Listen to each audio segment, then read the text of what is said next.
اللہ نے جس کو رضا کا جام دینا ہوتا ہے اسے صبر کا روزہ رکھواتا ہے۔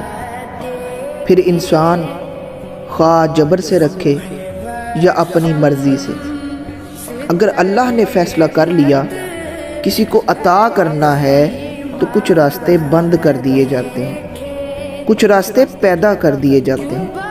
سمجھ لیجئے ساری کائنات اس کار خیر میں مشغول کروا دی جاتی ہے۔ انسان جس کو مشکل سمجھ رہا ہوتا ہے رب کی نگاہ میں وہ آسانی ہوتی ہے۔ انسان جس کو سزا سمجھتا ہے وہ عطا ہوتی ہے، بس وقت کو کچھ وقت دینا ہوتا ہے، پھر پتہ چلتا ہے کوئی دیر تھی ہی نہیں، جو دیر تھی وہ سراسر خیر تھی۔